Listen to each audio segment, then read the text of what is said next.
una delle domande principali che vengono fatte da chi inizia è quale armonica devo comprare. C'è sempre il dubbio di quale sia la migliore al mondo, ma non esiste ovviamente.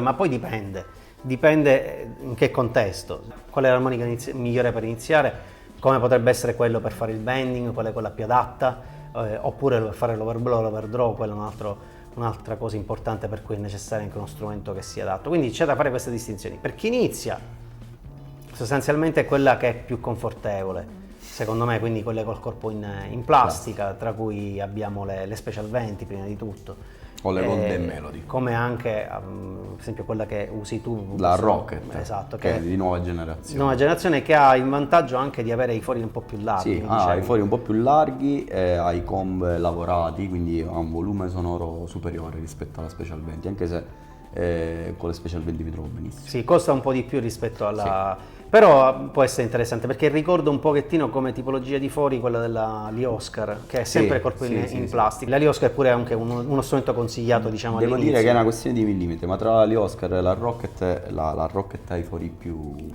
ampi, sì. Quindi l'aria entra con maggiore facilità. Con maggiore facilità. E questo per chi inizia. Ecco. Per esempio, se dovessimo trovare uno strumento più idoneo, che mi permette con semplicità, senza particolari settaggi, di suonare il bending bene, incominciare a studiare il bending o perfezionarlo.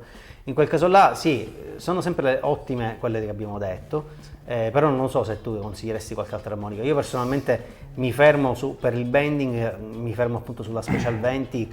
Per esempio la Lee Oscar la consiglio un po' meno perché il bending della Lee Oscar è un po' più difficile da gestire, da tenere e da intonare. Questo perché le ance hanno di pochissimo, hanno uno spessore superiore. Sì, sono difficili da controllare rispetto a una Special 20 che le ance è molto più sottili. Poi non settate a dovere, come tutte le armoniche, però le Lee Oscar hanno questo limite nell'overblow e nell'overdraw, tendono a fischiare. Sì. Per esempio il tone blocking quale ti trovi meglio? Comunque con un'armonica morbida e con i fori larghi, perché comunque è più facile da gestire il bending, è più facile un po' il tutto, e poi non dimentichiamo che quello che dobbiamo curare è il suono, quindi certo, il timbro, quindi avere un suono più ampio, più rotondo sicuramente agevola. Invece per l'overblow e l'overdraw, allora, che cosa solitamente... Le salite sicuramente sono insuperabili dal mio punto di vista.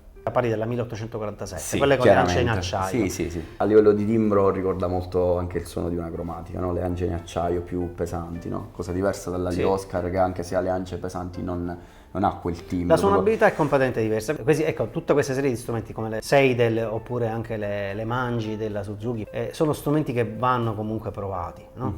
Perché sono comunque dei piccoli capolavori, ognuno ha la propria caratteristica, ci sono alcune che suonano veramente bene, per alcuni generi musicali soprattutto, ma in generale sono armoniche di fascia un po' più alta, infatti mediamente costano intorno alle 70-80 euro. L'armonicista si rispetti, poi inizia a collezionare armoniche, certo, anche se non le suona live, però ha quella, no? In ogni posto dove vai devi comprare un'armonica, perché no? Esatto. cerchi di scoprire qualcosa di nuovo, no? È interessante pure la customizzazione, però forse per chi inizia, forse è meglio iniziare con un'armonica standard. Sì, i customizzatori è interessante perché ti mettono a disposizione la loro esperienza da artigiani sullo strumento, ce ne sono veramente pochi in Italia. Max Manganelli, Mauro Pionzio, Claudio De Simone. Sono le uniche armi che abbiamo per poter personalizzare lo strumento, che può essere personalizzato non soltanto esteticamente ma anche come suono. Per esempio ci sono molti customizzatori che fanno comb con materiali particolari, in legni pregiati,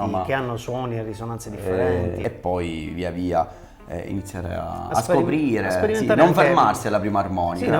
Poi da lì ovviamente poi nasce la curiosità, uno deve provarsele un po' tutte, poi se vuole appassionarsi allo strumento sarà così, anche perché poi una spesa abbastanza ridotta.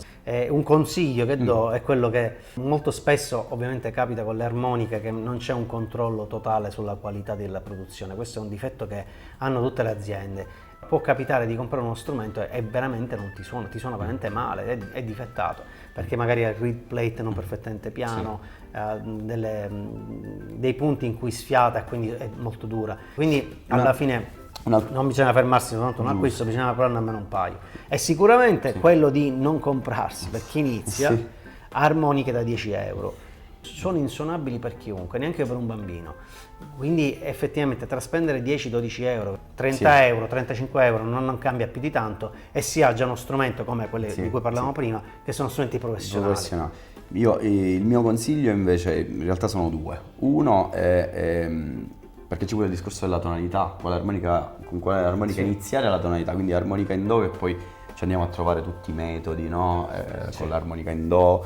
Poi ci sono dei metodi magari americani che utilizzano delle armoniche in diversi. Ma anche quella più centrale come tonalità, quindi non è troppo do, morbida. O do e re credo siano le tonalità, però magari con l'armonica in do. Un altro consiglio che do è, soprattutto per l'armonica diatonica, va bene provare a suonare con un'armonica in do in tutte le tonalità, ma dobbiamo anche trovare il modo semplice per iniziare, approcciarsi alla musica in una maniera divertente, che poi non diventano frustrante, soprattutto per chi inizia.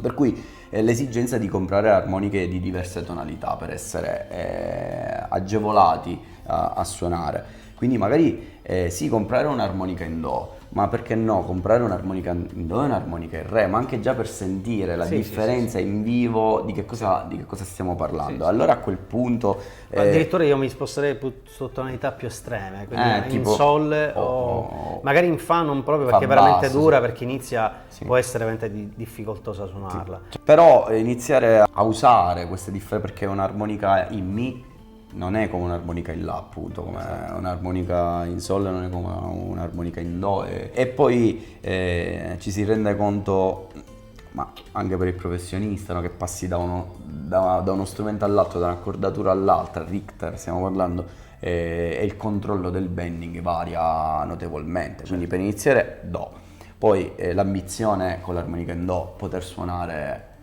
tutto, però trattandosi di uno strumento diatonico, comprare diverse armoniche in diverse tonalità, e da lì poi nasce la curiosità, la ricerca e spendere